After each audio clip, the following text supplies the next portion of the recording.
নমস্কার, পিয়া সুজিতের সংসারে আপনাদেরকে স্বাগত। চলুন আজকে বানাবো শুক্তো। তারই সবজিপাতি কাটি। আলু কেটেছি, গাজর নিয়েছি, বেগুন, কাঁচকলা, সজনে ডাঁটা আর টমেটো। অথেন্টিক শুক্তোতে টমেটো দেয় নাকি আমি জানি না, তবে আমি দিই। এই যে দেখুন, কড়াই চাপিয়ে নিয়েছি, আর কড়াইয়ের তেলও গরম হয়ে গেছে। আর নিয়েছি উচ্ছে, কারণ এটাকে তো তিতো তরকারিও বলে সম্ভবত। তো আজকে চলুন রান্না শুরু করি। তেলও আমার একদিকে গরম হয়ে গেছে।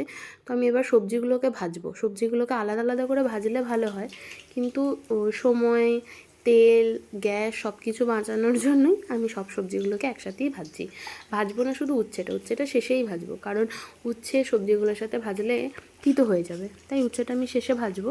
চলুন তাহলে সবজিগুলো ভাজি, তারপর আপনাদেরকে কি মশলা দিই সেটাও আমি দেখিয়ে নেব। এই যে এখন আমি সবজিগুলোকে ভাজতে দিয়েছি, আর কথা বলতে বলতে সবজিগুলোও ভাজা হয়ে গেছে। আমার মা এই শুক্তোটা বানায় খুব সুন্দর। এই যে দেখুন, আমি মশলার মধ্যে দিয়েছি কাঁচা লঙ্কা, আদা, সর্ষে আর পোস্ত। আমি আমার মাকেও দেখেছি, আমার সেকেন্ড মা মানে আমার শাশুড়ি মাও দেখেছি, বা আমার ঠাকুমাও বানাতো। ওরা সবাই কিন্তু এই মশলাগুলোই দেয়। আর আমি দিয়েছি হলুদ আর অল্প একটু জিরে।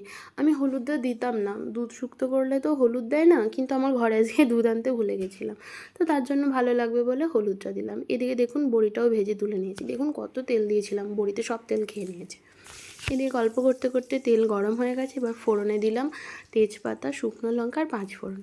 আর এবার বাটা মশলাটা দিয়ে দেবো। মশলা দিয়ে দিয়েছি। এবার ভালো করে একদম যাতে গন্ধ না, কাঁচা গন্ধ না থাকে সেরকমভাবে ভাজবো। ভাজা হয়ে গেলে তারপর সবজিগুলো দিয়ে কষাতে থাকবো।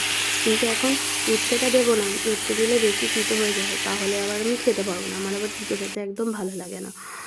চলুন তাহলে এটা কষিয়ে নিই। এটা যখন ফুটে উঠবে তখন লাস্টে উচ্ছেগুলো দেবো।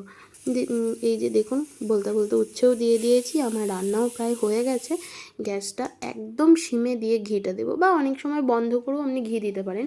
জেনারেলি বন্ধ করেই ঘিটা দেওয়ার নিয়ম। এই ঘিটা আমার শাশুড়ি মা পাঠিয়েছেন, মা ঘরে করেছে। চলুন তাহলে সুজিতকে খেতে দিয়ে শুক্তো দিয়ে। আপনারাও আমার চ্যানেলটা লাইক সাবস্ক্রাইব করে দেবেন।